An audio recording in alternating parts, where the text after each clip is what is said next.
Narinig sa buong bulwagan ang malutong na halakhak ni Vanessa at ng barkada niya. Violin? Sa kamay ng isang katulong? Baka mas bagay yan panggamit sa panggatong. Sigaw niya habang hawak-hawak ang mamahaling bag. Sabay turo kay Clara na nanlilimahid sa pawis matapos magtrabaho. Kung ako sa'yo, huwag ka na mag-ilusyon. Hindi ka naman para sa entablado, no? Pang-duster ka lang. Dagdag pa ng isa sa mga kaibigan niya. Nakakahiya, Miguel. Tingnan mo nga ang taste mo. Nanginginig si Clara habang hawak ang lumang violin ng kanyang ina. Ngunit bago pa siya makasagot, isang pamilyar na tinig ang biglang sumigaw mula sa pintuan. Nahanap na daw ng pinakamayamang don ang kanyang. Kung bago ka pa lang sa channel neto, ibang kwento ni Ate Jane, istorya mo, ikwento ko. Huwag kalimutang pindutin ang notification bell at subscribe button.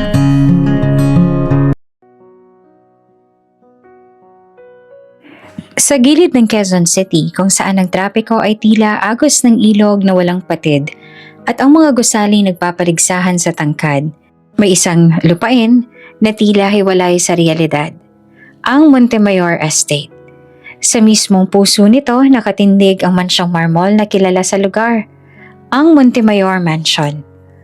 Mula sa bakal na rarangkahang may ukit ng letrang M hanggang sa mahabang daang tinutubuan ng akasya na nakayukong parang mga kawal na gumagalang, lahat ay may pahayag, kapangyarihan at tradisyon. 2 palapag ang mansyon, ngunit ang lawak nito ay higit pa sa nakikita. Sa umaga, hinahaplos ng araw ang mga haliging Corinthian. Sa gabi, naglalaro ang mga anino sa veranda at sa mga bintanang salamin na tila mata ng bahay. Laging nakamasid, laging mapanuri. Sa bakuran, maingat na pinutol ang mga palumpong. Ang damoy pantay at luntian at ang mga puting rosas ay nakapila sa isang mahabang paterya na animo inaawitan ng mga ibong nagtatago sa dahon ng nara. Sa loob, kumikintabang marmol sa sahig. Ang chandelier sa bulwagan ay parang bituin na binaba mula sa langit. Kumikinang, mabigat at imposibleng hindi mapansin. Sa kanan may mahabang pasilyo papunta sa silid kainan. Sa kaliwa naman, hagdang kahoy na naglalakbay pa itaas, kung saan naroon ang pribadong mundo ng pamilyang Montemayor. Sa gitna ng bulwagan nakapirmi ang isang antigong mesa. Pinagmanahan pa raw mula sa mga Kastila. At sa ibabaw nito ay isang kristal na florera na laging may sariwang puting lilis. Dito sa mundong ginuguhitan ng karangyaan, tahimik na umiikot ang araw-araw na buhay ng mga taong gumagalaw sa anino ng yaman. Ang mga kasambahay, at isa sa kanila ay si Clara. Si Clara ay dalagang payat, maamong mukha at laging nakapusod ang buhok. Sa suot niyang uniforme na kulay abong may manipis na puting guhit sa kwelyo, mapapansin ang pag-iingat. Malinis ang plancha, hindi kulubot. Maayos ang pagkakatupi ng manggas. Maaga siyang gumigising bago mag-alas 5. Kung ang syudad ay nag-uunat pa lamang ng mga kalye at estasyon, siya na may tapos ng magwalis ng veranda. Nakapagsali na ng tubig sa mga florera at naihanda na ang mainit na kape sa kusina para sa mga nakatatandang tauhan. Tahimik lang siya kung kumilos. Hindi dahil sa takot, kundi dahil sa iyon ang nakasanayan. May ritmong araw na dapat sundan. Kung dumaan ka sa bulwagan sa mga oras na yon, maririnig mo ang bahagyang kalansing ng porselanang tasa habang maingat ni ito ang inilalapag sa tray. Ang kaluskos ng basahang dinadampi sa mesa at ang mahinang opo kapag tinatawag siya. Hindi siya madaldal, hindi rin palaasal. Parang may hinahabol na himig sa loob niya. Bagamat walang tunog na lumalabas sa bawat utos, may maingat na pagtango. Sa bawat gawain, may mahinang paghinga bago magsimula. Madalas si Clara ang inaatasang mag-ayos ng bulwagan bago dumating ang mga panauhin ng pamilya. Alam niya kung saang anggulo dapat nakaharap ang upuang yari sa nara, kung ano ang distansya sa pagitan ng 2 vases upang hindi mabigatan ng mata, Kung ilang hakbang mula sa pinto ang dapat ilagay ang carpet para eksaktong sumalubong sa sapatos ng bisita. Napansin na ng ilan nakakaiba ang pakiramdam kapag si Clara ang nag-aayos. Parang mas maluwag ang hangin. Mas banayad ang galaw ng araw sa salamin. Mas tahimik ang pag-ikot ng oras. Pero bihira itong panggitin ng kahit sino. Sa mansyong ito, hindi usapan ang ginawang dulot ng mga kamay na sanay sa pagpapakumbaba. Kapag hapon na at may liwanag pang sumusundot sa kortinang gasa, si Clara naman ang bumababa sa likurang bahagi ng bahay. Doon sa mas maliit na pasilyo na para sa mga tauhan, akin ang amoy ng sabon at plancha. At sa gilid, naroon ang mga hanger ng uniforme na parang mahabang ulap na yari sa tela. Maingat siyang naglalagay ng label sa bawat damit. Pang-araw-araw ni Don. Pangbisita ni Senyora, panghapunan, panglakad, mga bagay na hindi niya kailanman isusuot. Ngunit kabisado niya ang bawat tiklop at bawat botones na kulang. Kuminsan, naririnig niya mula sa malayo ang masayang halakhakan ng mga kababaihang bisita ng pamilya o ang malalim na boses ng mga lalaking negosyante na dumadaan sa bulwaga na parang nagmamarcha sa himig ng salapi. Sa mga sandaling iyon, maninikip ang dibdib ni Clara. Hindi sa inggit, kundi sa kakaibang pakiramdam ng pagiging piraso lamang ng tanawin. Tila ba siya ay bahagi ng dekorasyon? Dapat naroroon, maayos, ngunit hindi dapat napapansin. Sa quarter sa mga kasambahay, may lumang relo na tika ng tika sa dingding. Doon niya binibilang ang oras. Minsan uupo siya sa gilid ng kama pagkatapos ng hapunan. Tititig sa bintanang maliit na may rehas. Kita roon ang dulo ng hardin. Isang bakanteng espasyong tinamaan ng liwanag ng buwan. Sa gabing maliwanag, may aninong naghahabi sa damo at puno. Doon, madalas malunod sa pag-iisip si Clara. Hindi tungkol sa kung anong wala sa kanya, kundi kung ano ang dapat tapusin kinabukasan. May listahan siya sa isip. Mag-ayos ng bulwagan, maglinis ng veranda, mag-inventaryo ng linen, at may isa pang listahan na hindi niya sinusulat. Mga pangarap na hindi kailangan ipaalam. At kung may nakapansin man sa kakaibang tahimik na kompas ng kanyang araw, iyon ay dahil may kalmadong tikas ang kilas ni Clara na para bang kabisado niya ang bawat sulok ng bahay, hindi dahil sa tagal, kundi dahil sa pag-unawa. Alam niya kung anong ingay ang hindi dapat gumawa ng echo sa marmol, kung aling pinto ang sumisitsit kapag mahangin, kung aling bumbilya ang dapat palitan bago pa mamatay. Sa katahimikan, doon siya mahusay. Sa mga unang sandali ng isang linggo, bago sumikat ng lubos ang araw, minsan ay naglalakad si Clara papunta sa bakod sa likod, kung saan nakatanaw ang malalayong bubong ng mga simpleng tahanan. Doon niya naririnig ang ibang uri ng buhay. Yung may nagtitinda ng pandesal, may batang naglalaro ng tansan, may nanay na nagtatawag ng almusal. Sa pagitan ng mansyon at ng maralitang tanawin, tila may malawak na dagat na hindi dinaraanan ng tulay. Ngunit sa isip ni Clara, kaya iyong languyin, basta't may tiyaga. Hindi niya kailangan ng salbabida ng atensyon. Kailangan lang niyang kumilos. Araw-araw, hanggat may pag-asang bukas ay muling liwanag ang sasalubong. Maraming mukha ang mansyon. May mukha itong magarbo sa tuwing may handaan. May mukha itong mailap sa oras ng matitinding pulong. At may mukha itong maamo kapag walang bisita. Kapag ang mga salitang umiikot ay opo, sige po at salamat, sa lahat ng anyong iyon si Clara ay nananatiling pareho. Isang aninong gumagalaw sa likod ng kortina ng karangian. Isang boses na mahina, ngunit tiyak kapag tinatawag. Isang presensyang hindi kailangang makita para maramdaman. Kung may lihim man siyang dala, walang makakahuli rito sa unang tingin. Hindi ito nakasulat sa mukha, hindi nakasabit sa leeg, hindi nakabaon sa bulsa ng uniforme. Isa lamang itong tahimik na tibok, isang bagay na nasa kanya, sa kanya lamang, at hindi kailangan pag-usapan pa. sapagkat may mga bagay sa buhay na kailangang hinog muna bago ihain. At may mga pagkakataon na ang katahimikan ang pinakatamang sagot.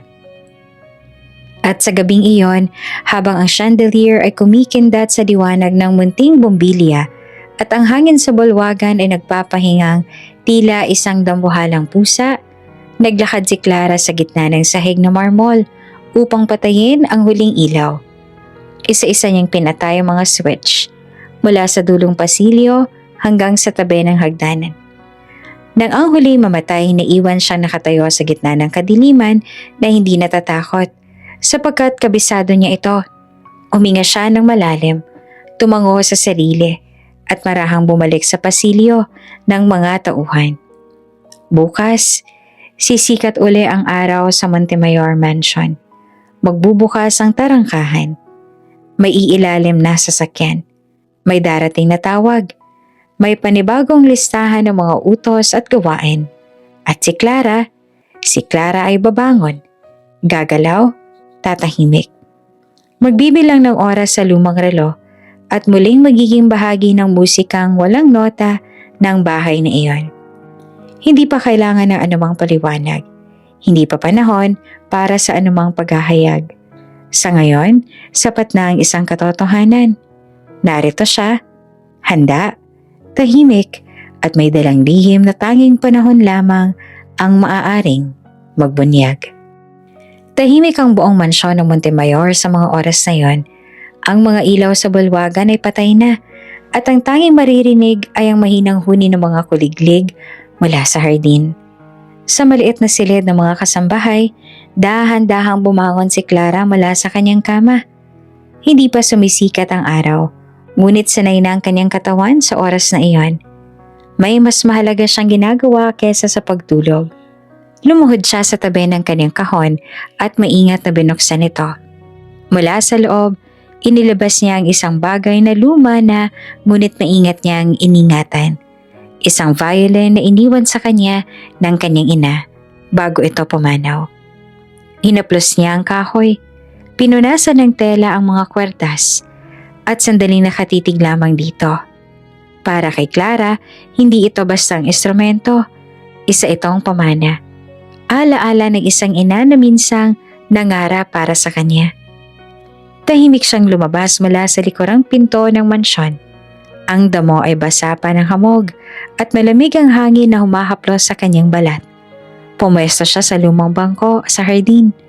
Malapit ang mga puno ng akasya na tila nakatayo bilang mga bantay. Doon niya dinala ang violin at dahan-dahang isinandal ito sa kanyang balikat. Huminga siya ng malalim bago igalaw ang bow. Sa unang dampi ng kwerdas, kumalat ang banayad na himig na tila umaagos kasabay ng ihip ng hangin. Hindi malakas, hindi rin mabilis, subalit malinaw at puno ng damdamin. Nagpatuloy siya sa pagtugtog. Bawat nota ay parang pag-uusap niya sa kanyang ina. Sa madaling araw, walang nakakarinig kundi ang mga puno, mga ibon at ang katahimikan ng umaga. Sa mga sandaling iyon, si Clara ay hindi katulong sa mansyon. Siya ay musikera, anak na humahawak sa pamana ng kanyang ina. Nakatulala siya sa unti-unting pagbabagong kulay ng kalangitan, habang ang musika ay umaalalay sa paglipas ng oras. Ang bawat himig ay tila panalangin, isang awit na nagmumula hindi sa nota, kundi sa puso. Nang matapos siya, dahan-dahan niyang ibinaba ang violin. Tinitigan niya ito ng matagal bago muling binalot sa tela. Maingat niya itong ibinalik sa kanyang kahon upang muling itago bago tuluyang magising lahat. At bago siya bumalik sa loob ng mansyon, ngumiti siya ng mahina. Isang ngiting nakalaan para sa kanyang ina, sapagkat sa bawat madaling araw na pagtugtog, nananatili ang alaala at ang pagmamahal na hindi kailanman mamamatay. Madaling araw na naman, habang ang karamihan sa lungsod ay mahimbing pang natutulog, gising na si Clara. Hawak-hawak ang lumang violin na iniwan ng kanyang ina. Umupo siya sa bangkong bato sa hardin ng Montemayor Mansion. Ang hamog ay kumakapit pa sa damo at ang lamig ng simoy ng hangin ay tila humahaplos sa kanyang balat. Muli niyang isinandal ang violin sa kanyang balikat at hinila ang bow sa kwardas. Ang unang nota ay parang bulong sa dilim. Kasunod ay ang isang awit na dahan-dahang lumalakas. Sa mga sandaling yon, pakiramdam ni Clara ay nasa ibang mundo siya. Isang mundong malaya, sa hirap at mabibigat na utos. Ngunit sa likod ng bawat himig, may aninong laging nagbabantay. Takot. Sa tuwing dumadampi ang kanyang mga daliri sa kwartas, may tinig sa loob ng kanyang isip na paulit-ulit na nagtatanong, paano kung malaman nila? Paano kung pagtawanan nila? Hindi niya malilimutan ng ilang pagkakataon noon kung saan simpleng pagkakamali lang ay nauwi sa pandalait. Minsan, napansin ng isang bisita na nagkamali siya ng pagbitbit ng tray ng baso. Narinig niya ang mahihinang bulong na puno ng pangungutya. Ang tanga-tanga talaga ng mga katulong dito. Sa sandaling yon, parang nilamon siya ng lupa sa kahihiyan. Kung ganoon na lamang ang tawa sa simpleng pagkakamali, paano pa kaya kung makita siya ng mga tao na tumutugtog ng violin? Baka sabihin nag-iilusyon siya, o baka gawing biro ang bagay na pinakamahalaga sa kanya. Pinikit niya ang kanyang mga mata at ipinagpatuloy ang pagtutugtog. Ang musika ang tanging paraan upang mailabas ang lahat ng bigat na nakatago sa kanyang dibdib. Sa bawat nota, inaalala niya ang kanyang ina.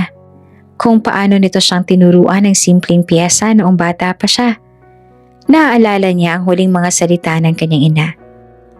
Clara, kapag mahirap na ang lahat, kumapit ka sa musika. Huwag mong ikakahiya kung sino ka. Sa tugtog mo, makikilala mo ang sarili mo. Kaya kahit natatakot, hindi siya bumibitaw sa violin.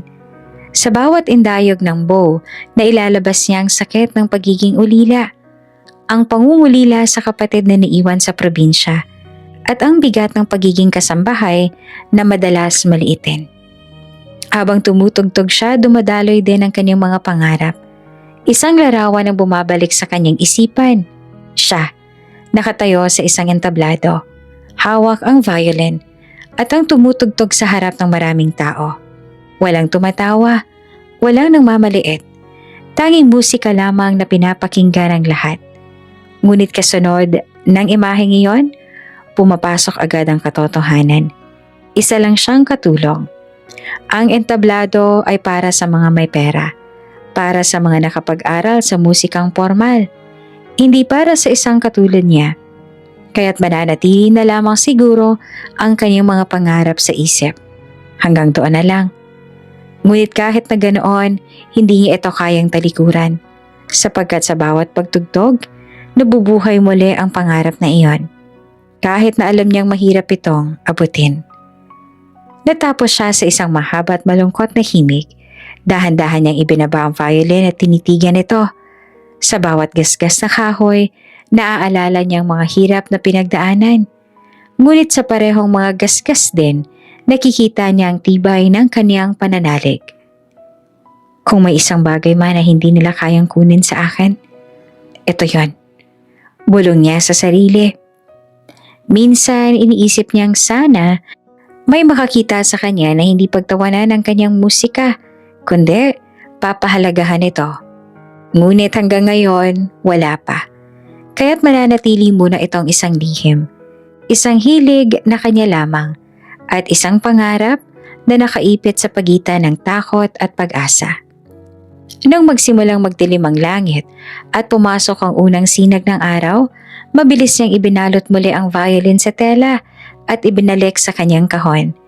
Kinailangan niya nang bumalik sa loob ng mansyon bago pa magising ang iba. Pagbalik sa kanyang silid, napahinga siya ng malalim. Isa na namang araw ng trabaho ang darating. Isa na namang araw ng utos at pagod. Ngunit kahit ganoon, dala-dala niya ang alaala ng madaling araw na iyon. Ang mga notang bumubulong sa kanyang puso. At ang pangarap na kahit nakatago, hindi kailanman mawawala. At sa gitna ng kanyang takot, isang maliit na tinig ang sumisilip. Darating din ang araw. Darating din ang tamang oras. Isang madaling araw gaya ng nakasanayan, dahan-dahan na lumabas si Clara sa likurang pinto ng mansyon. Maingat niyang isinandal sa balikat ang kanyang lumang violin at nagsimulang tumugtog. Malamig pa ang simoy ng hangin at tanging mga kuliglig at huni ng ibon ang nakikisabay sa bawat nota. Sa kanyang isip, ligtas siyang nakatago sa katahimikan. Ngunit ang hindi niya alam, may isang pares ng matang nakamasid sa kanya mula sa pasilyo ng kusina. Si Jenny, isa ring kasambahay sa mansyon, na mapadaan ang mapansin ang liwanag mula sa hardin. Dahan-dahan siyang lumapit at sa kanyang paglapit, natigilan siya nang makita si Clara na abala sa pagtugtog ng violin. "Clara?" Mahinang tawag ni Jenny. Halos hindi siya makapaniwala sa kanyang nakita. Napatigil si Clara at muntik nang mabitawan ng bow. Agad niyang binalot ang violin sa kanyang mga kamay, para bang nahuli siyang gumagawa ng kasalanan. Jenny, hindi ito yung iniisip mo." Nauutal niyang sagot, halatang kabado. Ngunit ngumiti lamang si Jenny. Lumapit at umupo sa tabi niya sa bangkong bato. "Bakit naman parang nahuli kitang nagnanakaw? Hindi naman masamang ginagawa mo ah." "Clara, sa totoo lang, hindi ko akalain ang galing mo pala." Napayuko si Clara, ramdam ang init sa kanyang pisngi. "Huwag mong ipagsasabi. Ayoko malaman ng iba. Baka pagtawanan lang nila ako." Umiling si Jenny at marahang hinawakan ng balikat ni Clara. "Alam mo, Clara, hindi dapat ikubli ang talento. Kung anong meron ka, dapat mong ipagmalaki yan. Aba, hindi araw-araw may kasambahay na marunong tumugtog ng violin ha? Hindi ito kahihiyan. Ito'y biyaya." Napailing si Clara. Pinipigilan ng luhang gustong tumulo. "Jenny, hindi mo naiintindihan eh. Hindi bagay sa tulad natin ang tumayo sa entablado. Hindi naman tayo para doon." Ngumiti si Jenny. Puno ng tapang ang kanyang mga mata. "At sino naman ang nagsabi niyan? Ang talento, hindi pinipili kung mayaman ka o mahirap. Baka nga balang araw, ang tugtog mo pang mag-ahon sa atin mula sa kahirapan eh. Kaya huwag mo hayaang mamatay ang galing mo sa takot." Natahimik si Clara. Ang mga salitang yon ay tila apoy na nagbigay ng init sa malamig niyang dibdib. Ngunit sa kabila nito, hindi pa rin niya maiwasang mangamba. "Jenny, paano kung totoo ang iniisip ko? Paano kung pagtawanan nga ako? Paano kung wala namang halagang musika ko?" Matalim ang sagot ni Jenny, ngunit puno ng pagmamahal. "Clara, hindi mo malalaman hanggat hindi mo sinusubukan. Pero isang bagay lang sigurado. Mas talo ka kung itatago mo na lang habang buhay ang talento mo. Mas masakit yon.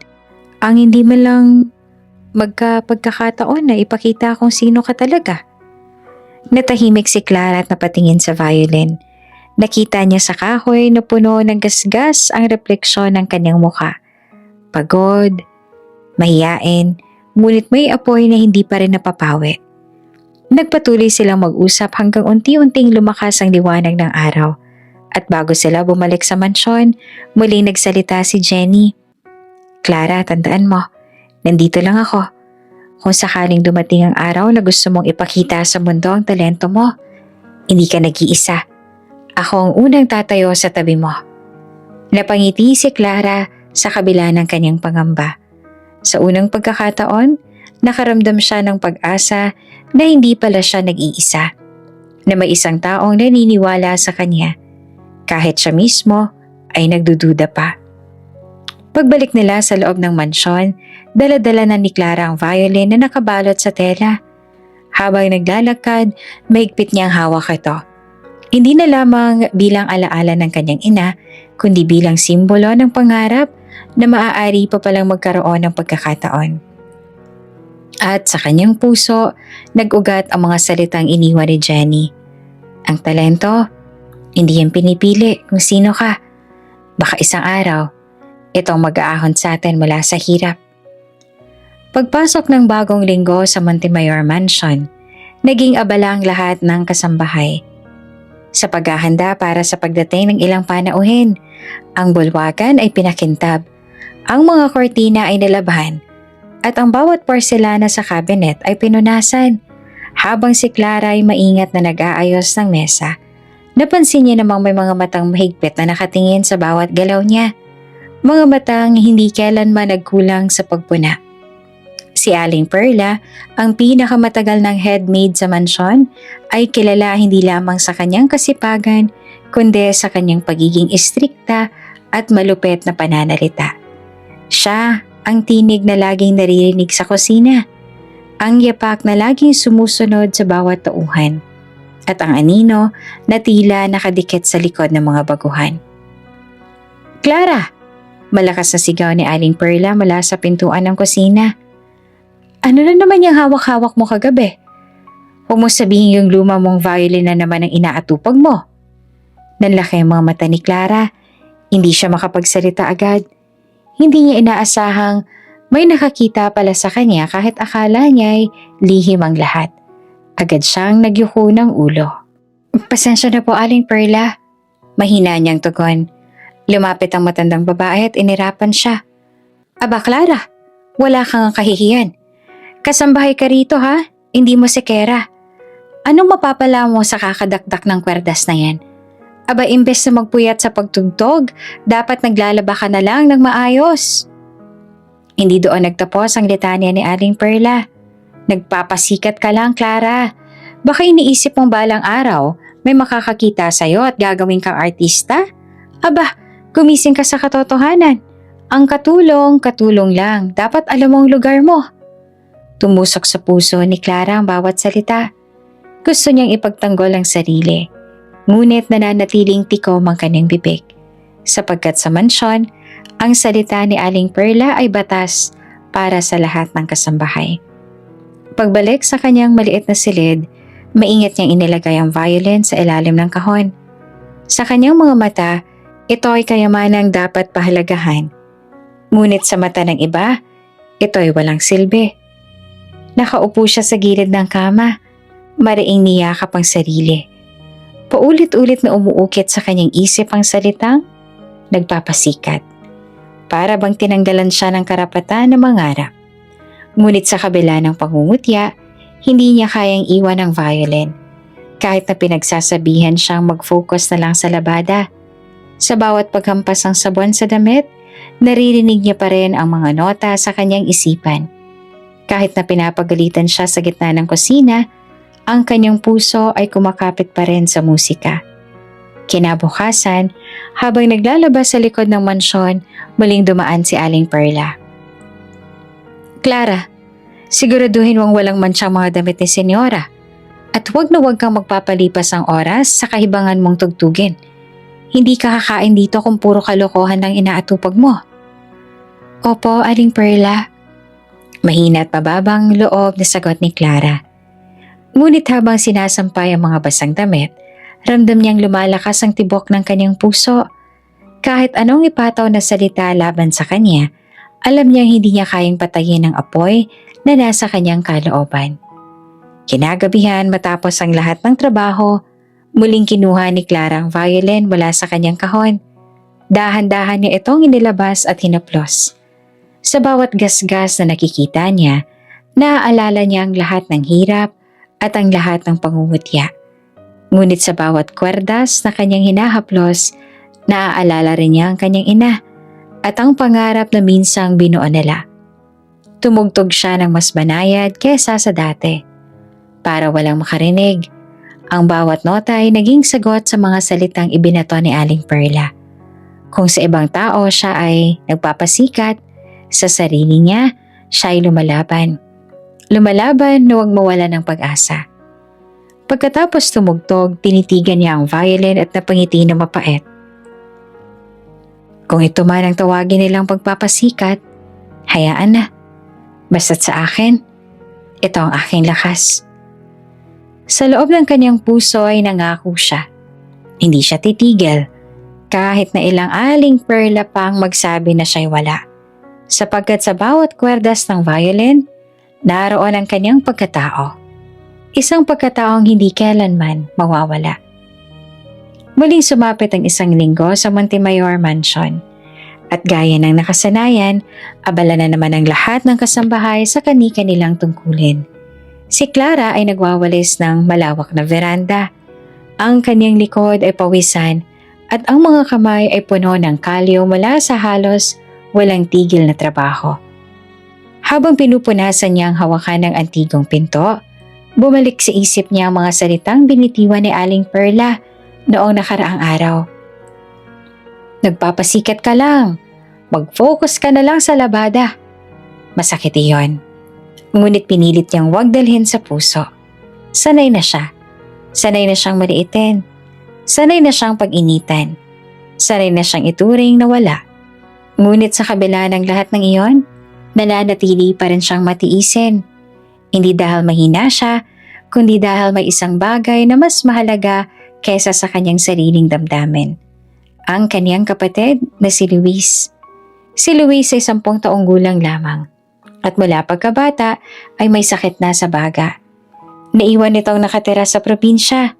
Inaalagaan ng isang tiyahin na kahit kapos ay pilit nagsasakripisyo para sa kanila. Tuwing makakatanggap ng sahod si Clara, malaking bahagi nito ay agad niyang pinapadala sa probinsya. Minsan siya nang nagkukulang. Basta't matiyak lamang na may pambili ng gamot at gatas ang kanyang kapatid.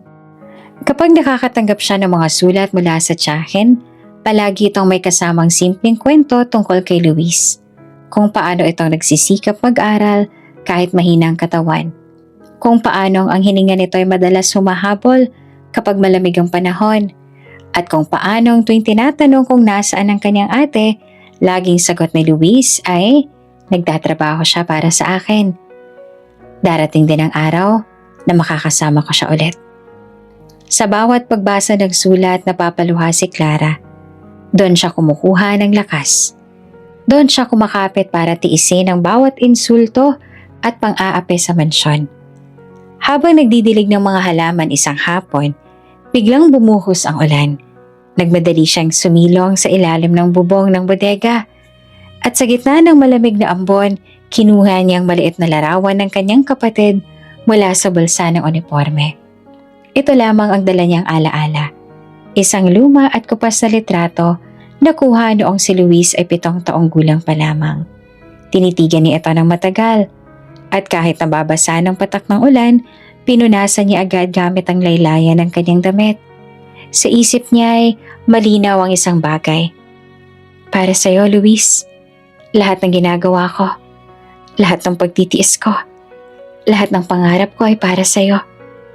Minsan sa gabi, habang yakap-yakap ang kanyang violin, bumubuo siya ng pangarap. Balang araw, makakapagtayo siya ng maliit na tindahan o karinderya at doon sila titira ng kanyang kapatid. Hindi niya nahahayaan na magkasakit pa si Luis dahil sa kakulangan. At kung papala rin, baka isang araw, matuto rin itong tumugtog ng violin at sabay silang maghahatid ng musika sa mundo. Ngunit para mangyari iyon, kailangan muna niyang magtiis. Kailangan niyang tanggapin ang mga pasakit ngayon upang mabigyan ng ginhawa ang kapatid bukas. Kahit ilang beses pa siyang sermona ni Aling Perla, kahit pagtawanan pa siya ng iba, nananatiling matibay si Clara. Sa tuwing iniisip niyang bibitaw na siya, bumabalik sa kanyang alaala ang mga mata ng kanyang kapatid. Mahina, ngunit puno ng tiwala sa kanya. At dahil doon, pinipili niyang ngumiti kahit pagod na pagod. Pinipili niyang manahimik kahit gusto niya nang sumagot. Pinipili niyang manatili kahit kaya naman niyang umalis. Dahil sa puso niya, may malinaw siyang layunin. Si Luis ang kanyang laban. Si Luis ang kanyang dahilan. Habang natutulog ang buong mansyon isang gabi, dahan-dahan niyang kinuha ang violin. Sa bawat nota na kanyang tinutugtog, iniisip niya ang kanyang kapatid. Para sa kanya, ang bawat awitin ay alay. Isang dasal na sana'y gumaling ito. Isang panalangin na sana'y mabigyan niya ito ng mas magandang buhay. At bago niya muling ibalik sa kahon ang kanyang violin, bumulong siya sa katahimikan.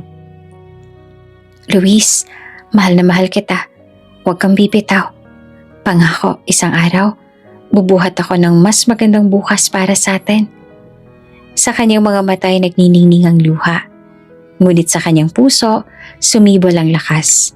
Isang lakas na magpapatuloy sa kanya. Kahit gaanong kahirap, kahit gaanong kabigat. Tahimik ang gabi sa Montemayor Mansion. Karamihan sa mga kasambahay ay natutulog na matapos ang mahabang araw ng paglilinis, pagluluto at paglilingkod sa pamilya. Tanging ang mahinang ugong ng ventilador at huni ng kuliglig sa hardin ang umaalingaw-ngaw. Ngunit sa likod ng mansyon, malapit sa lumang hardin, may isang tinig na kakaiba ang humahati sa katahimikan. Ang malambing na tugtog ng isang violin. Si Clara, gaya ng nakagawian, ay tahimik na nakaupo sa bangkong bato. Ang mga mata niya ay nakapikit at ang kanyang mga daliri maingat na dumulas sa mga kwerdas. Ang kanyang tugtog ay puno ng emosyon. Banayad, ngunit malinis. Tila ba nagsasalaysay ng isang kwento na pangarap at pangungulila. Hindi alam na mula sa ikalawang palapag ng mansyon, nakatayo sa veranda si Don Armando Montemayor, ang may-ari ng lahat ng kanyang nilalakaran. Nanggaling siya sa kanyang opisina kung saan magdamag siyang abala sa mga papeles at kontrata. Karaniwang hindi siya nagtatagal sa veranda sa ganoong oras. Ngunit sa gabing iyon, hinanap niyang katahimikan. At doon niya narinig ang kakaibang tunog. Napatigil siya at nakakunot ang noo. Ano yun? Bulong niya sa sarili. Ngunit habang nakikinig, unti-unti siyang natigilan. At ang kunot ng kanyang noo ay napalitan ng pagkamangha. Bawat nota na lumalabas mula sa violin ni Clara ay malinis. Walang sablay. Ngunit higit pa sa teknika. Dama ang pusong nagmumula rito. May lungkot, may pag-asa, at may pagyakap sa alaala. Para bang ang mismong kaluluwa ng tumutugtog ay nagsasalita sa pamamagitan ng musika. Si Don Armando nasanay na sa magagarpong konsyerto sa teatro at mamahaling pagtitipon. Ngayon ay natigilan sa isang simpleng tugtugin ng isang dalagang hindi niya halos napapansin sa mansyon. Hindi ko akalain. Mahina niyang bulong habang nakatingin sa dilim kung saan manaroon si Clara. Habang tumatagal ang kanyang pakikinig, mas lalo siyang nabibighani. Hindi lamang ito bastang pagtugtog ng violin. Ito ay sining. Sining na hindi tinuro sa eskwelahan, kundi hinubog ng buhay at damdamin. Matagal na panahon na rin hindi nakaramdam si Don Armando ng ganoong klaseng pag-igting sa kanyang dibdib.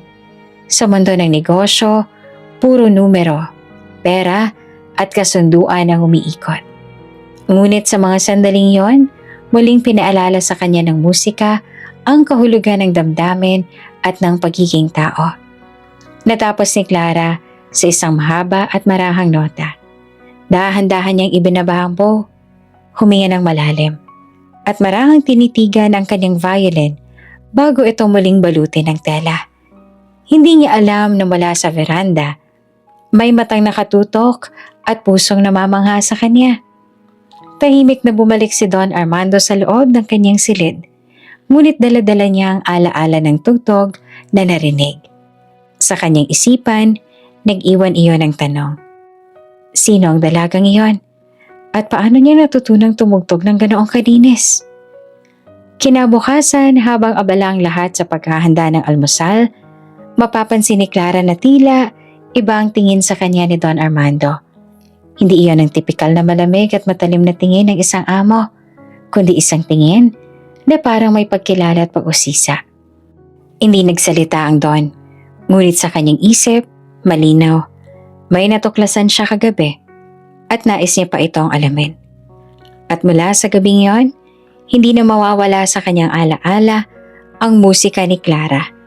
Ang musika ng isang dalagang tila ba may tinig na nakatago. Naghihintay lamang ng tamang oras upang marinig ng buong mundo.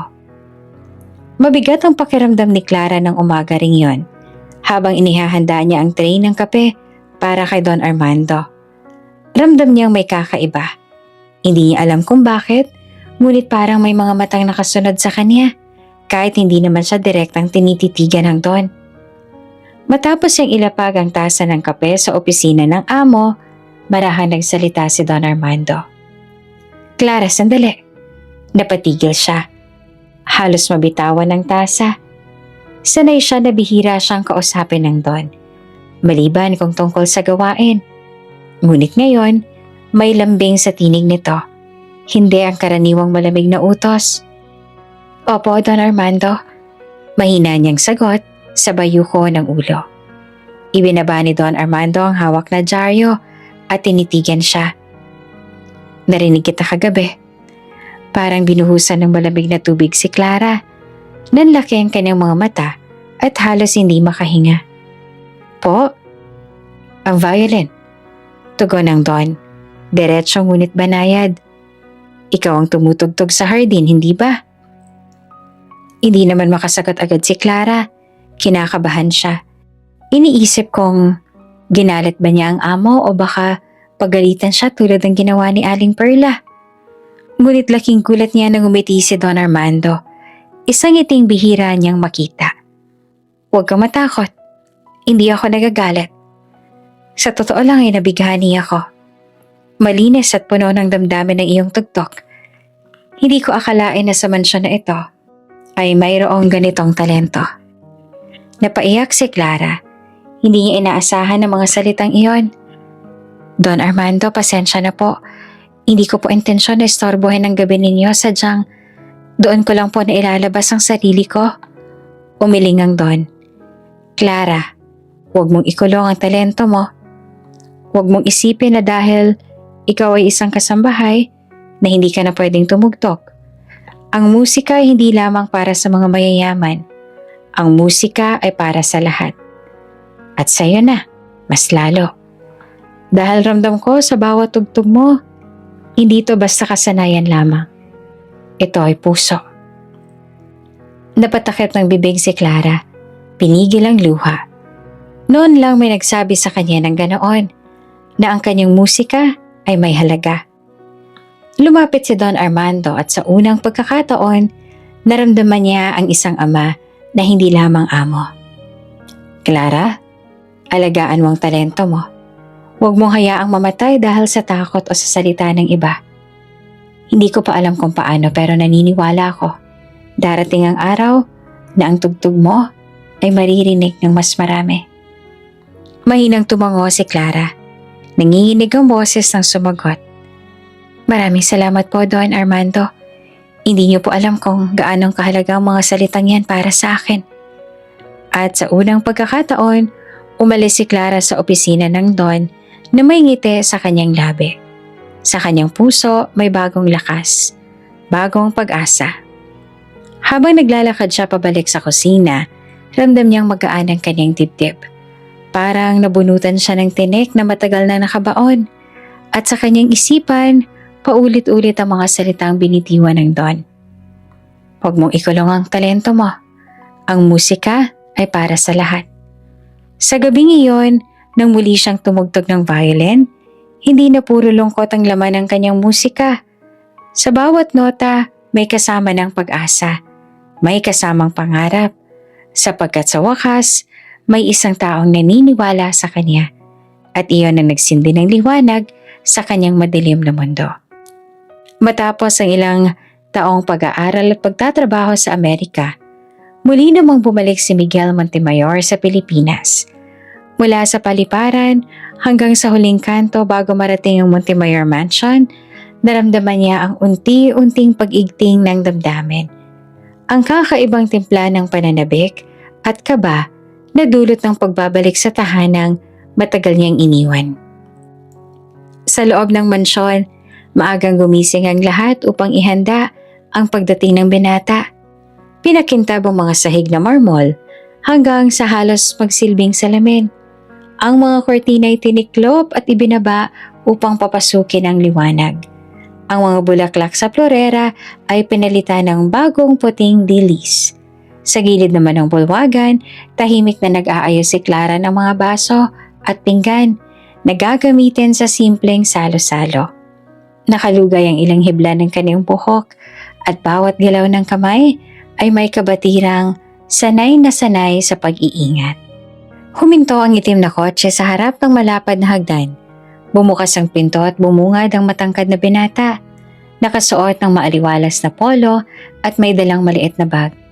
Bumaba si Miguel, huminga ng malalim at ngumiti na parang sinasalubong ang alaala ng pagkabata at lahat ng amoy ng sariling bayan na matagal niyang hinahanap-hanap. Miguel, tawag ni Don Armando. Lumalakad pababa ng hagdan upang salubungin ang anak. Nagyakap silang mag-ama. Mahigpit, puno ng kalinga at pananabik na hindi kayang sabihing buo ng mga salita. Mabutit nakabalik ka. Salamat pa. Tugon naman ni Miguel at pansamantalang tumigil ang oras sa kanilang yakap. Nang kumalas, pinasadahan niya ng tingin ng paligid. Ang chandelier na pamilyar, ang antigong mesa, ang mga larawang nakasabit sa dingding, pareho at sabay ring parang bago. Sa gilid, tiniyak ni Clara na nakahana yung mga baso. Eksaktong pantay-pantay ang layo. Hindi siya lumalapit sa gitna. Sanay siyang manatili sa gilid ng tanawin. Ngunit nang tumagpo ang landas ng kanyang paningin at ni Miguel, tila may mahinang kuryenteng dumaan sa hangin.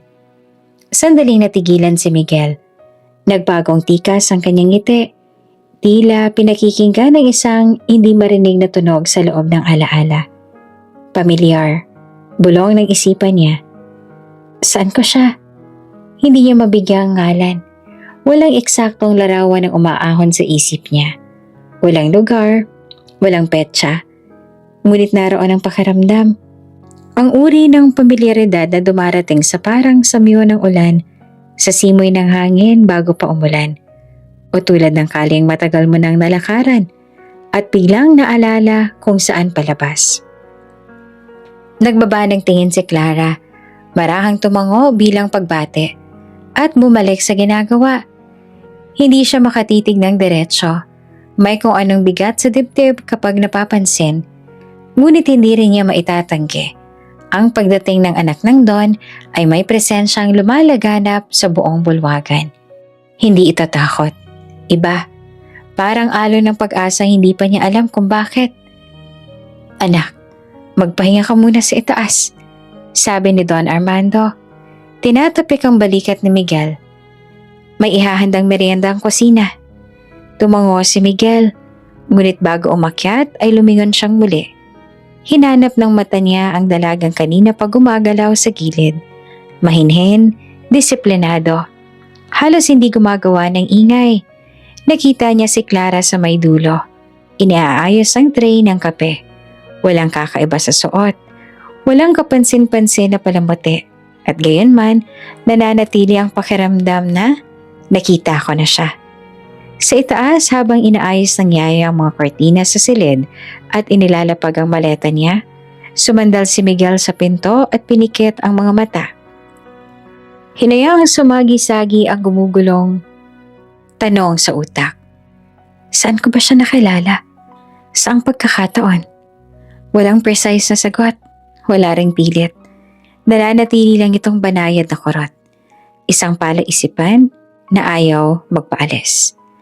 Makalipas ang kaunting pahinga, bumaba si Miguel sa hapag para magmerienda. Inihain ng pansit, pandesal, mainit na tsokolate.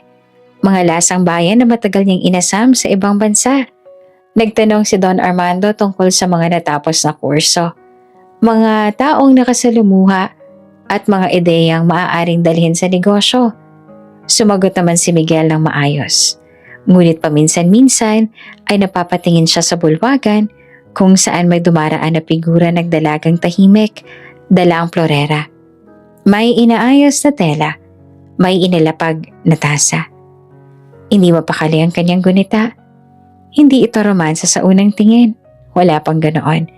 Hindi rin naman ito simpleng paghanga. Mas malalim at mas marahan. Pamilyar. Nang matapos ang merienda, nagpasalamat siya sa mga nagliligpit. Salamat, simple niyang sabi. At ang boses niya magaan, magalang. Dito lamang tumango si Clara ng mas lantad. Isang paggalang na may kasama ring pasasalamat. At sa iglap na yon, lumapit ang pakiramdam kay Miguel. Parang bahagyang liwanag na sumisinag sa sulok ng silid na akala mo'y puro anino. Sa hapon, nag-ikot si Miguel sa paligid ng mansyon. Tumingin sa hardin mula sa bintana. Minasdan ang veranda. Sinundan ng mata ang mga kotseng dumaraan sa labas. Pinakiramdaman ang tahanang dati pinaghintayan lang sa bakasyon at ngayon parang bagong simula na. Sa bawat hakbang, nadarama niya ang mga bakas ng lumipas, mga tawanan sa Pasko, amoy ng bagong pinturang dingding, nagitik ng lumang kahoy sa hagdan. Ngunit kasama ng mga alaala, panay ang balik ng imahe ng dalagang iyon sa gilid, kung paano ito kumilos na parang kabisado ang ritmo ng bahay, kung paano nitong iningatan ng katahimikan na tila musika rin sa sarili nitong paraan. Sa dapit hapon, dumaan si Miguel sa bulwagan at natagpuan si Clara na nakaluhod sa gilid. Pinupunasan ang base ng isang antigong mesa. Nadulas ang basahan mula sa kanyang kamay at bumagsak sa sahig.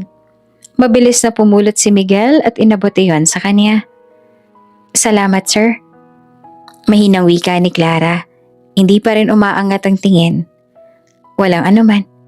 Sagot niya tsaka tumigil. Tila may sasabihin pa. Ngunit walang lumabas. Sa halip, isang maikling sandali ng katahimikan ang namagitan. Hindi alangan, hindi rin nakakailang.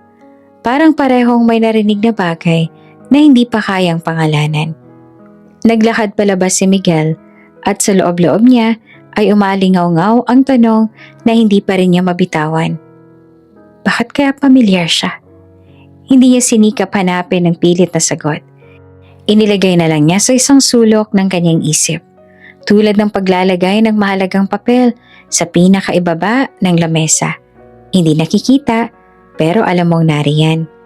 Sa gabing yon, habang nakaupo sa balkonahe, nagbukas si Miguel ng maliit na kwaderno. Isang ugaling nakuha niya sa mga taon sa ibayong dagat. Isinulat niya, "Bumalik ako. Tahimik ang bahay. Si Papa, mas malumanay na ngayon. Sa bulwagan may isang dalagang kasambahay. Clara," sabi na nag-abot ang listahan. Hindi ko alam kung bakit pero parang kilala ko na siya. Doon niya pinutol ang pangungusap. Marahang isinara ang kwaderno at tumingin sa dilim na may bahid ng liwanag ng mga ilaw sa hardin. Sa kabilang panig ng bahay, sa maliit na silid ng mga tauhan, inilatag ni Clara ang kumot at umupo sa gilid ng kama. Inayos niya ang kahong pinaglagyan ng mamahalagang pag-aari at marahang tumitig sa mga daliring sanay sa gawaing bahay. Sa loob ng dibdib niya, may mahinang pintig na iba sa nakasanayan. Hindi kaba, hindi takot. Marahil, pahiwatig lamang ng mga araw na paparating. Wala pang alinlangan, wala pang paliwanag. Tanging dalawang taong nagkasalubong ang landas sa isang bahay na maraming lihim. Isang bagong balik na anak, isang dalagang tahimik sa gilid, at sa pagitan nila, isang pamilyar na pakiramdam na parang ilaw sa dulo ng pasilyo. Naroon, ngunit hindi dapat lapitan. Umaga iyon na maliwanag ang sikat ng araw. Ang hamog ay unti-unti nang naglalaho sa damuhan ng Montemayor Mansion at ang mga ibon ay tila may kasabay na awit ng bagong araw. Sa likod ng mansyon, sa isang sulok ng hardin na madalas na tahimik, naroon si Clara. Nakaupo sa lumang bangko na yari sa bato. Hawak ang kanyang luma, ngunit pinakamahalagang kayamanan, ang violin. Dahan-dahan niyang idinikit ito sa kanyang balikat. Huminga ng malalim at sinimula ng pagtugtog. Ang awit na pinili niya ay hindi mula sa nota, kundi mula sa kanyang puso. Isang simpleng melodiya na natutunan niya mula pa sa kanyang ina at inangkin niya na bilang sariling musika. Ang bawat nota ay umaagos na parang alon ng alaala, puno ng lambing at pananabik. Hindi niya alam na sa kabilang bahagi ng hardin, naglalakad si Miguel. Maaga siyang bumangon upang maglibot. Nais muling namnamin ang lugar na kinalakihan. At sa kanyang paglalakad, natigilan siya nang marinig ang kakaibang tunog. Isang awit ng violin na lumilipad kasabay ng hangin. Hinawi ni Miguel ang ilang sanga ng halaman at natanaw si Clara. Tahimik siyang nakaupo, nakapikit at nakatuon ng buong pagkatao sa musika. Ang liwanag ng umaga ay sumasalubong sa kanyang mukha. At sa mga sandaling iyon, para bang isang pintang buhay ang nasa kanyang harapan. Hindi makapagsalita si Miguel, hindi rin nakagalaw agad.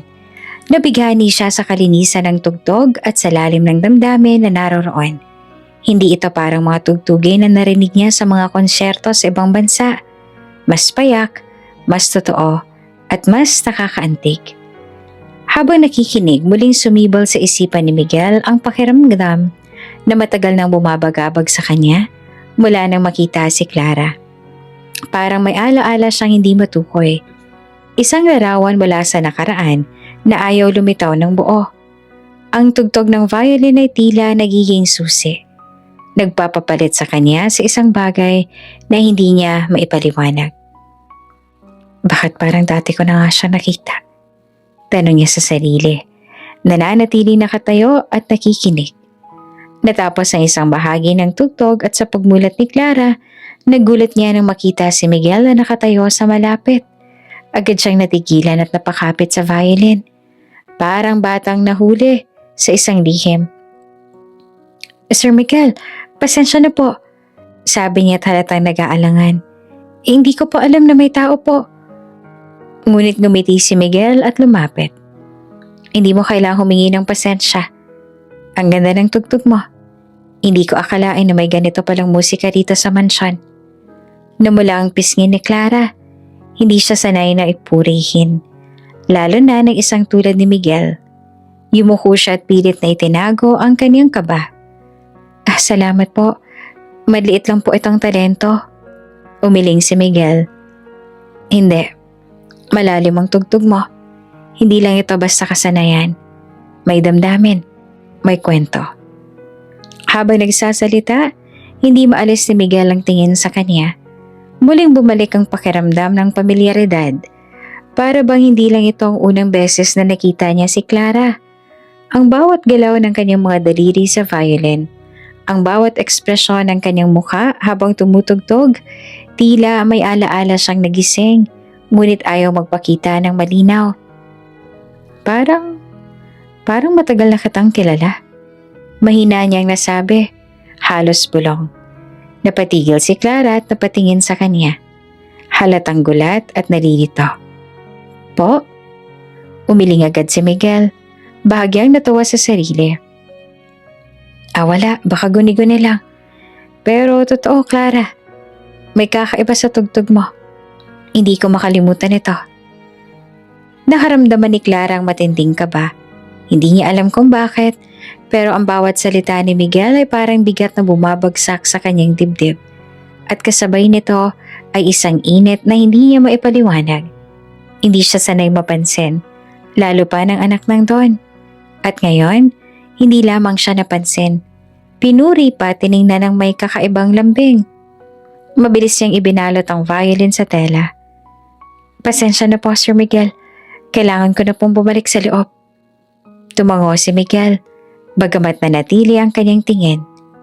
Sige, pero Clara, huwag mong itatago ang talento mo, ha? Isang araw maraming makakakita niyan. Maniwala ka. Tumango siya at halos hindi na makatingin. Salamat po. Habang naglalakad palayo si Clara, dala ang kanyang violin, nanatili sa isip ni Miguel ang huling larawan ng dalaga. At kasabay ng bawat hakbang niya pabalik sa loob ng mansyon, sumisigaw ang tanong sa kanyang isipan. Saan ko nga siya nakita noon? Hindi pa niya alam ang sagot, ngunit ramdam niya, hindi ito ang huling pagkakataon na maririnig niya ang tugtog na iyon. Masigla ang buong mansyon nang sumapit ang isang linggo. Mula na makabalik si Miguel, halos araw-araw na may dumadalaw na bisita. Nagdaraos ng maliit na handaan si Don Armando para ipagmalaki ang pagbabalik ng kanyang anak. Ngunit sa likod ng mga ngiti at palakpak, may paparating na unos na hindi inaasahan ni Clara. Isang hapon, dumating ang isang mamahaling kotse sa harapan ng mansyon. Bumaba mula rito ang isang dalagang halatang sanay sa marangyang buhay. Si Vanessa, ang fiancé ni Miguel. Nakasuot siya ng designer na dress. Ang buhok ay maingat na inayos at ang bawat hakbang sa mataas na takong ay puno ng kumpiyansa at kayabangan. "Vanessa!" Masayang sinalubong ni Miguel agad na hinalikan ng kanyang pisngi. "Welcome, buti nakadalaw ka na." Ngumiti naman si Vanessa, ngunit agad ding sinipat ang paligid. Ang mga kasambahay na abala at lalo na si Clara na noon ay nag-aayos ng mga baso sa gilid. Sa unang tingin pa lamang nagdilim na ang kanyang mga mata. "Babe," balong ni Vanessa kay Miguel, "i-host ba natin ang mga ganitong pagtitipon tapos may mga katulong na nagkandara pa sa gilid, nakaka-distract?" Nag-init ang pisngi ni Miguel, ngunit hindi ito sumagot. Pinilit na lamang niyang umiti, ngunit hindi iyon nakalampas kay Clara na nakarinig ng bawat salita. Marahan niyang ibinaba ang baso at nagpatuloy sa kanyang gawain. Pilit nilulunok ang kirot. Kinabukasan, dinala ni Vanessa ang ilan sa kanyang mga kaibigan sa mansyon. Magaganda, nakaayos, at halatang galing din sa mayayamang pamilya. Habang nakaupo sila sa veranda, nagkagtawanan, nagkwentuhan tungkol sa latest fashion at mga trip abroad. Dumaan si Clara hawak ang tray ng juice. "Ay," sabi ng isa sabay turo, "siya ba yung maid na nakita kong may dalang violin ng isang gabi?" Halakhakan ng sumunod. "Violin? Sa maid? Diyos ko, baka feeling social lang." Dagdag pa ng isa. Hindi na nakapagtimpi si Vanessa. "Oo nga, yan yung sinasabi ko sa inyo eh. Imagine, katulong tapos nagpipilit magmukhang may talento? Nakakatawa, diba?" Namula si Clara at halos matapon ang dalang juice sa tray. Ngunit pinilit niyang manatiling kalmado. Yumuko siya at mabilis na naglakad palayo. Ngunit narinig pa rin niya ang halakhakan at panlalait sa kanyang likuran. "Katulong na feeling may talent." Tawa pa ng isa. "Kung ako sa kanya, mag-focus na lang sa paglalaba." Dagdag pa ng isa. "At kung violin man ang hawak niya, baka mas bagay gawin panggatong kesa tugtugin." Malakas na sabi ni Vanessa, dahilan ng muling pagtawa ng lahat. Nang marinig ni Miguel ang ingay mula sa veranda, agad siyang lumapit. "Ano to? Ano namang pinag-usapan ninyo?" Tanong niya. Bahagyang malamig ang boses. Agad nang umiti si Vanessa. Pilit tinatakpan ng pang-aapi. Wala babe. Pinapatawa ko lang mga kaibigan ko. Don't worry." Ngunit napansin ni Miguel ang mabilis sa paglayo ni Clara. Dala ang tray at bahagyang nanginginig ang mga kamay. Parang may tinik na tumusok sa dibdib niya. Hindi man niya alam ang buong nangyari. Alam niyang hindi iyon, basta biro. Sa kusina, itinabi ni Clara ang tray at dahan-dahang umupo sa isang sulok. Hindi niya na napigilan ang pagtulo ng kanyang luha. Hindi dahil sa violin lamang ang kanilang pinagtatawanan, kundi dahil muli na namang pinaalala sa kanya ng mundo kung nasaan ang kanyang kinalalagyan. Isang katulong, walang karapatang mangarap. Ngunit habang pinupunasan ang kanyang mga mata, naalala niya ang mga salitang binitiwan ni Don Armando. "Huwag mong ikulong ang talento mo. Ang musika ay para sa lahat." At doon siya kumapit. Kahit gaano kasakit, hindi niya hahayaan na tuluyang mawala ang lakas ng kanyang loob.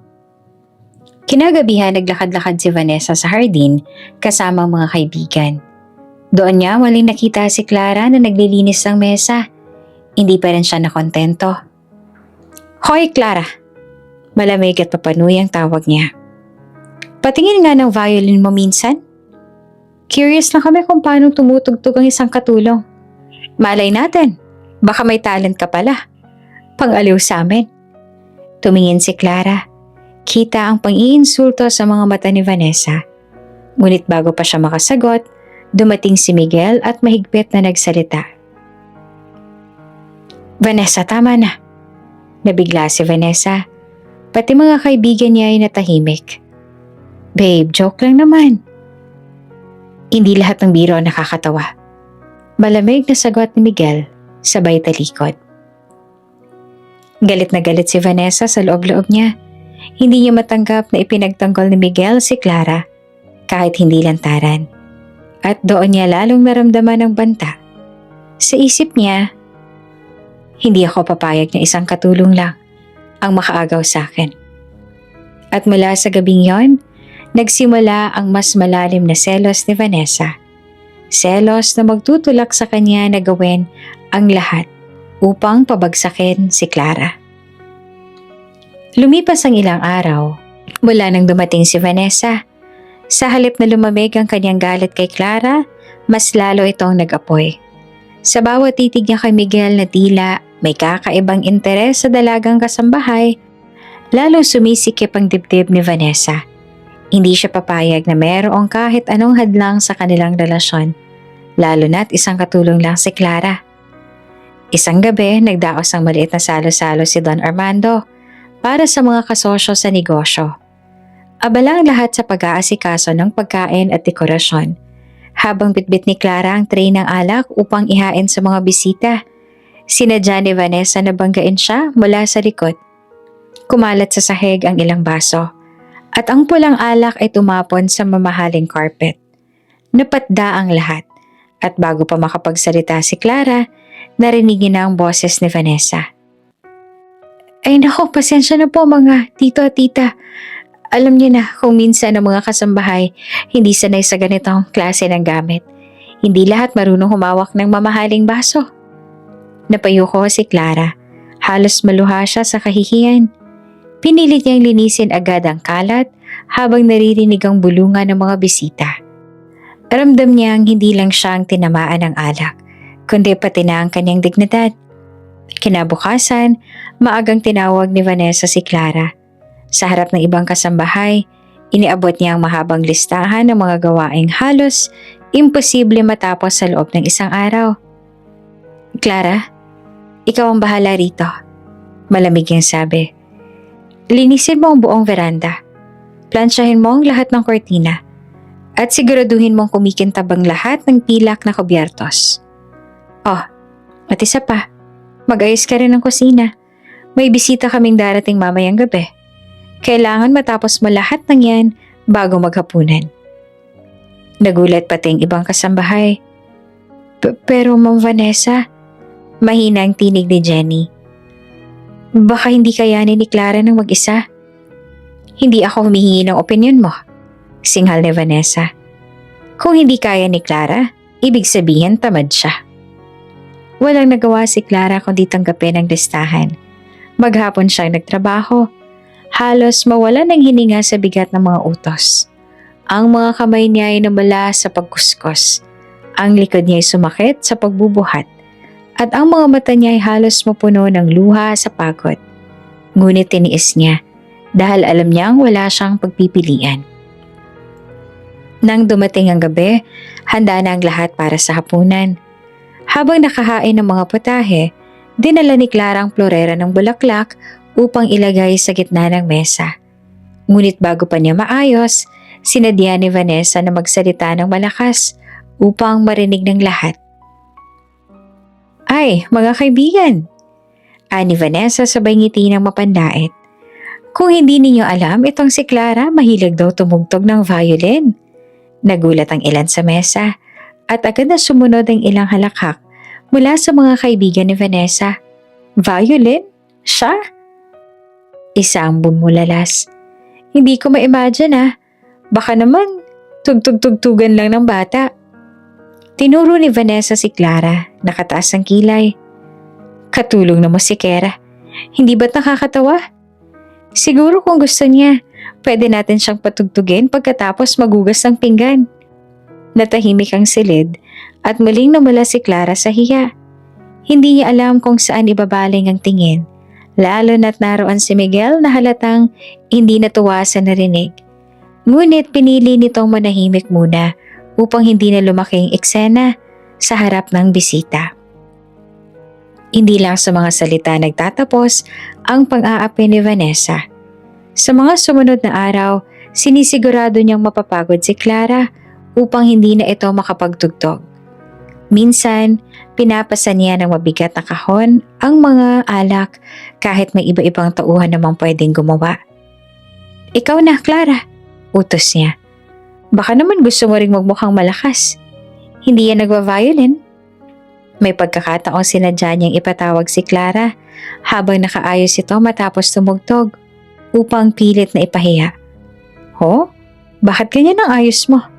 Para ka nag-audition sa barangay fiesta. Ayusin mo nga yan at maglinis ka ng banyo. Kahit na halos maubos ang lakas ni Clara, hindi siya nagreklamo. Sa bawat pang-aapi, nagpipigil siya ng luha at pinapako ang isip sa isang bagay. Ang kanyang kapatid na nasa probinsya, siyang dahilan kung bakit kailangan niyang magtiis. Isang gabi, matapos ang sunod-sunod na pang-uutos at pangmamaliit, halos hindi na makalakad si Clara pauwi sa kanyang maliit na silid. Ang mga kamay niya'y nanginginig at ang mga daliri niya'y namimigat na sa sobrang trabaho. Dinala niya ang kanyang violin, itinabi at mahigpit na niyakap bago humiga. Konting tiis pa, Clara. Bulong niya sa sarili. Kaya mo to. Hindi nila kayang kunin ang musika mo. At kahit pilit niyang tinatago ang sakit, ramdam niyang lalong tumitindi ang panganib. Dahil sa bawat araw na lumilipas, mas nagiging tuso at mabangis si Vanessa sa kanyang mga plano laban sa kanya. Lumipas ang mga araw na tila, mas lalong sumisikip ang mundo ni Clara sa mansyon. Halos wala na siyang oras para huminga. Sa dami ng utos at pang-aaping ibinabato ni Vanessa at ang mga kaibigan nito. Ngunit sa kabila ng lahat, may mga pagkakataong napapansin niyang may isang taong hindi man nagsasalita ay palaging naroon upang magbigay ng tahimik na tulong. Si Miguel. Isang umaga, matapos utusan ni Vanessa si Clara na buhatin ang mabibigat na kahon ng alak, halos mawalan siya ng lakas sa bigat ng pasanin. Hindi siya humingi ng tulong. Sanay na siyang kayanin lahat mag-isa. Ngunit bigla niyang naramdaman na may kamay na dumampot sa kahon mula sa kanyang likuran. Baka mabalian ka ng likod. Mahinang wika ni Miguel, sabay buhat ng kalahati ng bigat. Nagulat si Clara, agad na napayuko. Sir Miguel, pasensya na po. Kaya ko naman. Ngumiti lamang si Miguel, bahagyang umiling. Hindi lahat kailangan tiisin ng mag-isa. Mabilis siyang umalis bago pa sila makita ng iba. Ngunit naiwan kay Clara ang init ng kanyang mga salita. Parang munting apoy na muling nagbigay lakas sa kanyang dibdib. Hindi lamang iyon ang pagkakataon. Kapag nasa hapagkainan at sinasadyang insultuhin ni Vanessa si Clara, mapapansin ni Clara na tila binabago ni Miguel ang usapan o biglang hihiling ng iba pang bagay upang mailihis ang atensyon ng mga tao. Minsan, nang biruin ng isa sa barkada ni Vanessa na baka pwedeng patugtugin si Clara sa sala para aliwin sila, agad na sumabat si Miguel. Hindi siya aliwan. Kung gusto niyo makarinig ng musika, pumunta kayo sa teatro. Natahimik ang lahat at bagamat ngumisi si Vanessa na parang walang epekto, alam ni Clara kung sino ang lumambot ng tama sa sitwasyon. Habang abala si Clara sa kanyang mga gawain, ramdam niyang minsan ay may mga matang nakatingin sa kanya. Hindi mapanlait, kundi puno ng pag-aalala.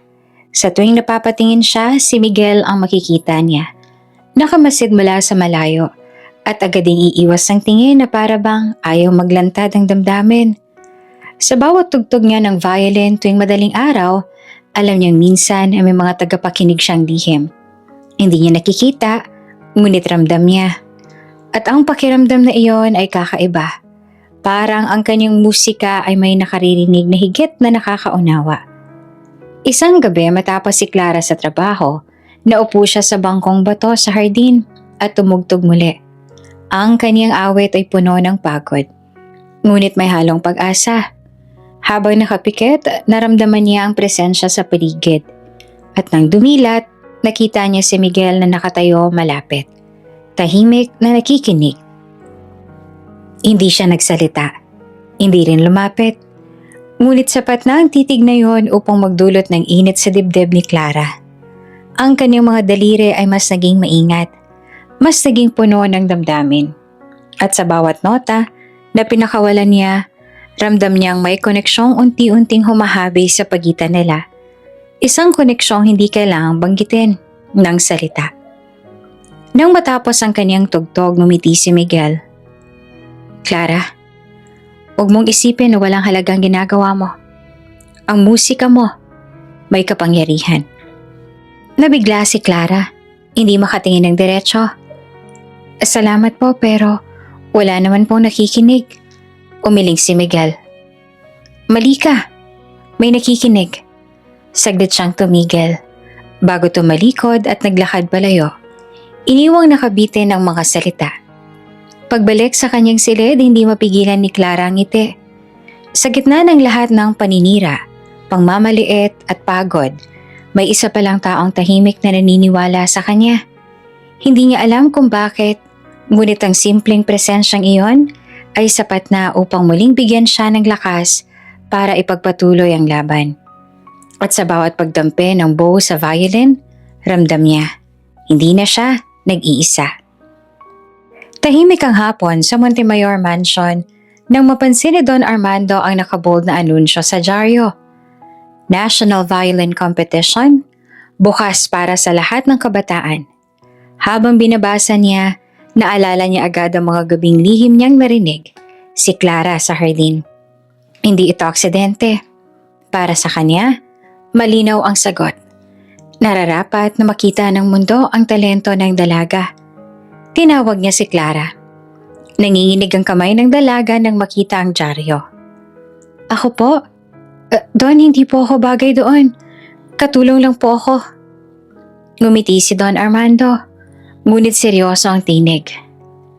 Clara, ang musika ay para sa lahat. Ang tugtog mo, higit pa sa iniisip mo. Huwag mong hayaang manatili itong nakakulong dito sa loob ng bakuran. Hindi nakasagot si Clara, ngunit kumirot ang dibdib niya.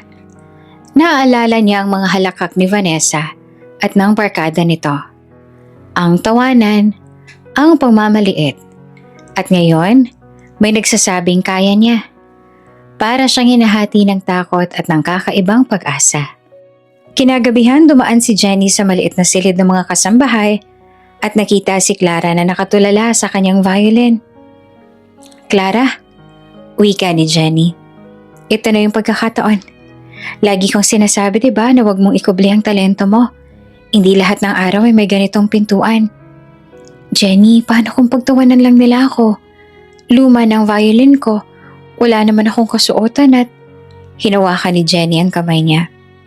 Hindi naman kasuotan o bagong instrumento ang hanap sa kompetisyon. Puso ang hanap at yun ang meron ka. Lumipas ang mga araw, palihim silang naghanda. Tuwing madaling araw habang tulog ang lahat, tinutulungan ni Jenny si Clara na mag-ensayo. Naglagay sila ng tela sa tulay ng violin upang hindi marinig ang buong lakas ng tunog. Kapag may dumadaan, 2 katok ang senyas para huminto.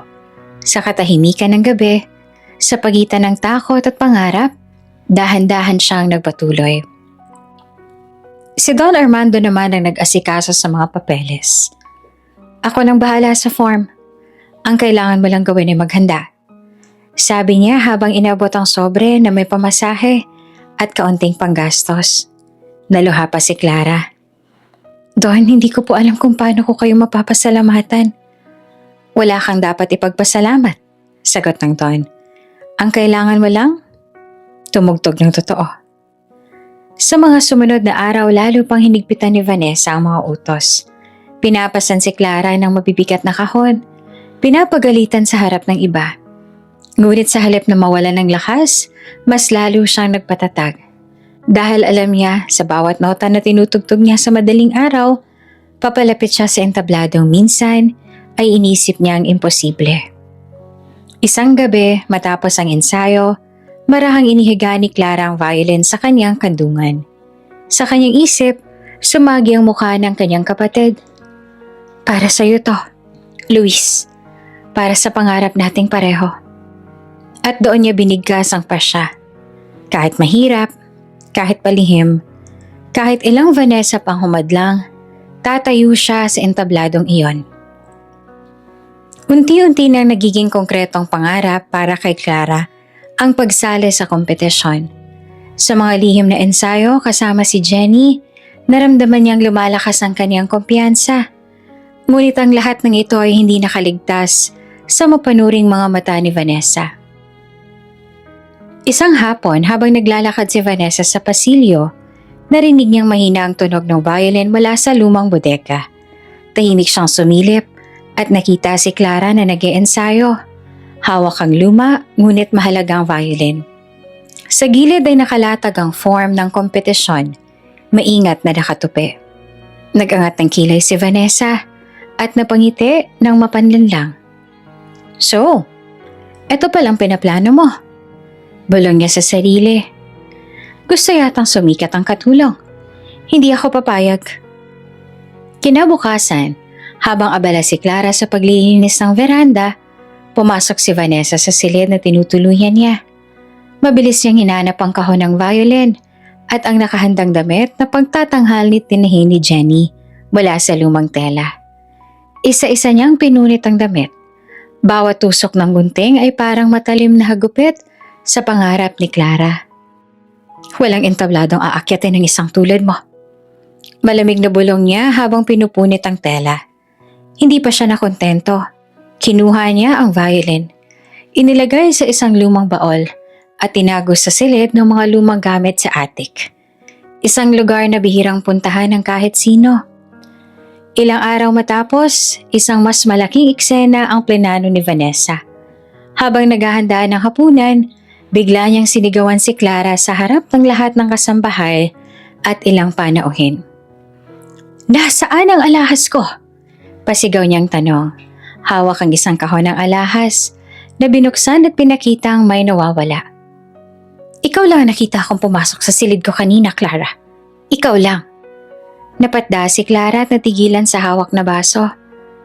Ma'am, wala po akong kinuha. Hindi po ako pumapasok sa silid ninyo. Sinungaling. Singit ng isa sa barkada ni Vanessa na sinadyang makisakay. Ako mismo. Nakita akong dumaan siya roon. Agad na nagbulungan ng iba at bago pa makapagsalita si Clara, naramdaman niya na ang bigat ng mga matang nakatingin sa kanya na puno ng pagdududa. Hindi ko akalain. Patuloy pa ni Vanessa, tinataas ang tinig. Una, nagpapanggap na musikera. Ngayon magnanakaw pa.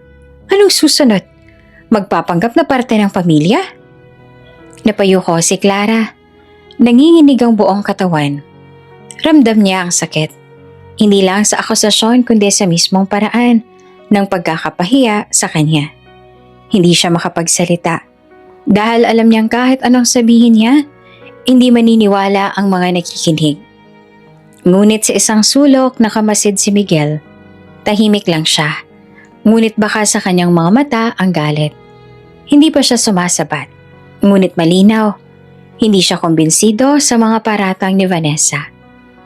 Kinagabihan mag-isa si Clara sa kanyang silid. Nakaupo siya sa gilid ng kama.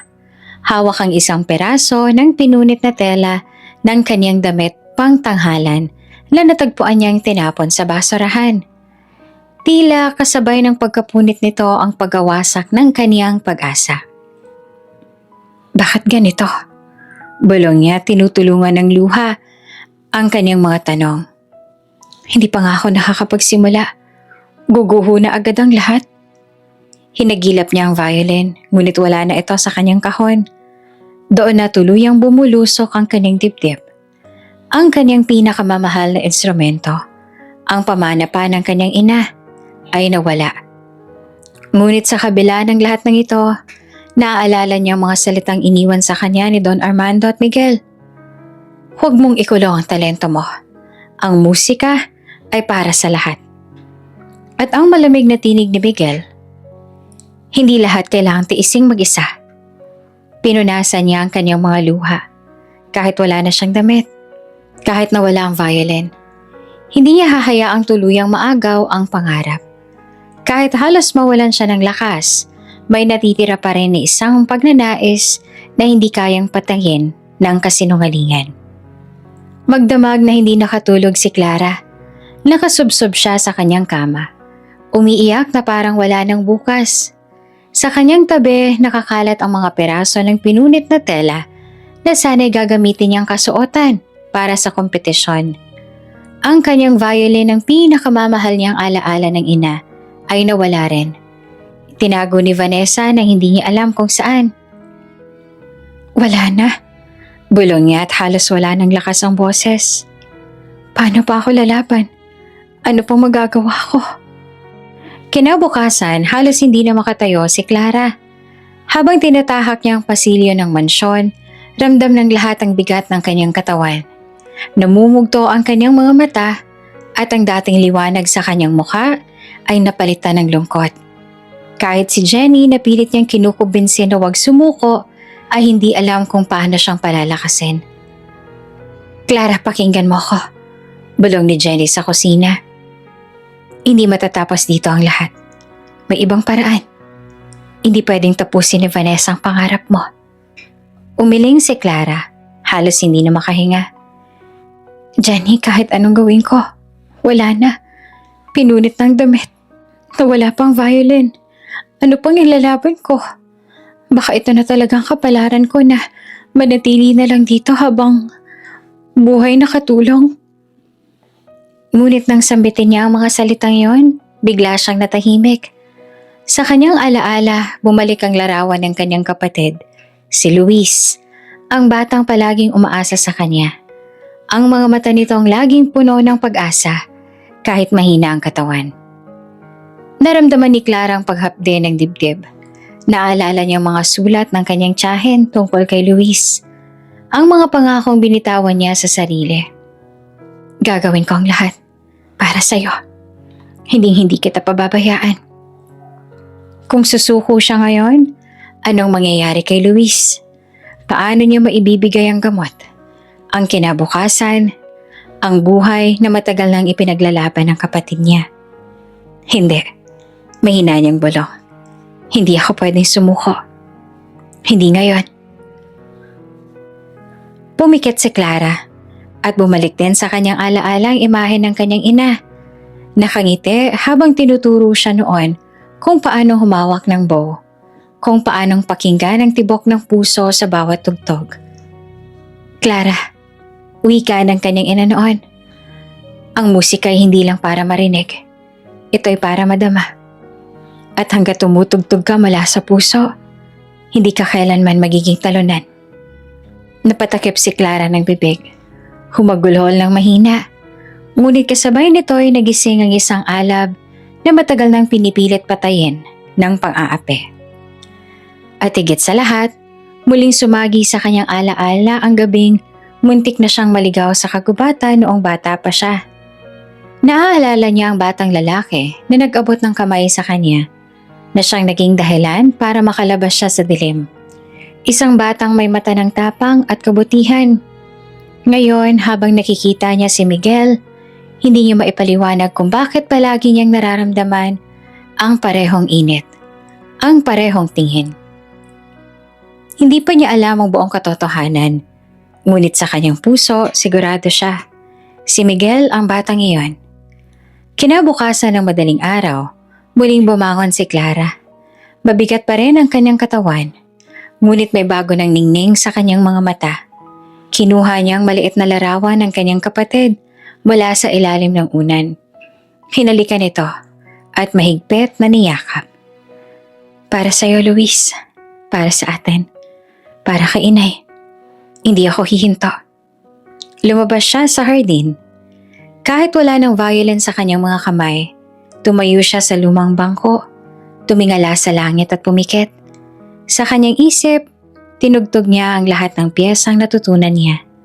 Ang bawat nota ay dumadaloy sa kanyang alaala. Para bang naririnig niya pa rin ang violin sa kanyang dibdib. At sa mga sandaling iyon, naramdaman niya ang panibagong lakas. Hindi mula sa instrumento, kundi mula sa kanyang sariling puso. Nang makita siya ni Jenny, tumakbo ito papalapit. Clara, akala ko sumuko ka na. Ngumiti si Clara. Pinunasan ng sariling luha. Hindi ako susuko, Jenny. Kahit anong gawin nila, hindi nila kayang kunin ang pangarap ko. Hindi nila kayang kunin ang musika sa puso ko. At sa huling pagkakataon, bago sumapit ang araw ng kompetisyon, bumulong si Clara sa hangin. Para sa kanyang kapatid, para sa kanyang ina, at para sa batang minsan nang nagligtas sa kanya. Babangon ako at tutugtugin ko ang kwento ng aking buhay. Dumating ang araw na pinakahihintay at kinatatakutan ni Clara. Sa Maynila, ginaganap ang National Violin Competition at sa unang pagkakataon, nasa entablado siya na hindi bilang katulong, kundi bilang musikera. Sa likod ng malaking bulwagan habang nag-aayos ang mga kalahok, ramdam ni Clara ang pagkakaiba niya sa lahat. Ang iba ay may mga magagarang gown, may dalang violin na mamahalin, kumikinang pang mga case na parang alahas. Siya naman ay nakaayos lamang ng simpleng damit na hiniram kay Jenny. Malinis at maaliwalas, ngunit walang tatak. Ang violin na hawak niya ay luma. Hiram mula sa isang kakilalang tinulungan ni Don Armando upang may magamit siya. Napatingin sa kanya ang ilang kalahok, nagbubulungan, at ang ilan ay napatawa. Ngunit sa halip na sumakit muli ang dibdib niya, pinikit niya ang mga mata at naalala ang kanyang kapatid at ina. Hindi ako narito para magmukhang mayaman, bulong niya sa sarili. Narito ako para magpahayag ng musika. Nang magsimula ang kompetisyon, isa-isa nang tinawag ang mga kalahok. Magagarang piyesa ang tinugtog ng bawat isa. Mabilis, komplikado, at puno ng teknikal na husay. Palakpakan ng bawat pagtatapos at lalong sumisidhi ang kaba ni Clara. Nang marinig niya ang kanyang pangalan, tila nanlamig ang kanyang katawan. Hinawakan niya ang violin ng mahigpit at marahang lumakad patungo sa gitna ng entablado. Ang mga ilaw ay tumutok sa kanya at sa unang pagkakataon, ramdam niya ang bigat ng lahat ng matang nakatingin. Tahimik ang paligid. Inilapat niya ang violin sa kanyang balikat, itinapat ang arko at huminga ng malalim. Sa unang dampi ng kwerdas, tila huminto ang oras. Ang unang himig ay malambot, puno ng pangungulila. Parang tinig ng isang batang naghahanap ng yakap ng ina. Habang tumatagal, ang tugtog ay nagiging masigla, mas malalim, mas makapangyarihan. Parang kwento ng isang batang natutong bumangon sa kabila ng lahat ng hirap. Habang tumutugtog, dumaan sa isip niya ang mukha ng kanyang ina. Ang mga gabing tinuruan siya kung paanong pakiramdaman ang bawat nota at ang mga salitang iniwan nito. Ang musika ay hindi lang naririnig, ito'y nadarama. Sa bawat pagdulas ng daliri niya sa fingerboard, sa bawat paghinga kasabay ng bowing, naramdaman niya na parang naroon ang kanyang ina, nakaupo sa unang hanay, nakangiti. Hindi teknikal ang pinakamalakas kay Clara. Hindi niya kayang tapatan ang bilis ng kamay ng iba o ang kinis ng kanilang mga violin. Ngunit sa bawat nota niyang inilalabas, may kasamang kaluluwa at iyon ang hindi matutumbasan ng anumang ginto o yaman. Ang mga hukom na unay seryoso at malamig ay unti-unting napapatitig. Ang mga matay na basa. Ang ilang manonood ay napahawak sa dibdib. Ang iba na may pinahid ang mga luha. Natapos ang kanyang tugtog sa isang mahabang nota na tila pagyakap sa lahat ng nakikinig. Walang kumilos sa ilang segundo. Hanggang sa biglang sumabog ang palakpakan. Hindi lang basta palakpak. May halong paghanga. May halong emosyon. May ilan pang napatayo. Nagpupunas ng mata. Hindi naman makapaniwala si Clara. Tumayo siya sa gitna ng entablado. Nakayuko bilang pasasalamat. At sa kanyang dibdib, kumakabog ang puso na parang sasabog. Hindi niya alam, may ilang manonood na nag-video ng kanyang performance at agad itong na-upload sa social media. Sa loob lamang ng ilang oras, kumalat ang kanyang tugtog online. Sino ang simpleng dalagang ito na tumugtog na parang ang puso mismo nagwiwika? Tanong ng marami. Nag-viral ang kanyang performance. Hindi dahil sa kasuotan, hindi dahil sa instrumento, kundi dahil sa damdaming ipinahatid niya. Sa gitna ng dagundong ng palakpakan, matapos ang performance ni Clara, biglang may kumaluskos sa gilid ng entablado. Isang matandang lalaki ang pumasok. Matikas pa rin sa kabila ng edad. Nakasuot ng maayos sa barong. Ang kanyang mga mata ay nakatutok kay Clara na tila nakakita ng multo. Hindi ako maaaring magkamali. Bulong niya habang papalapit. Ang tugtog na iyon at ang kwintas na suot mo. Natigilan si Clara. Hinawakan niyang maliit na kwintas na laging nakasabit sa kanyang leeg. Ang tanging alaala ng kanyang ina. Sino po kayo?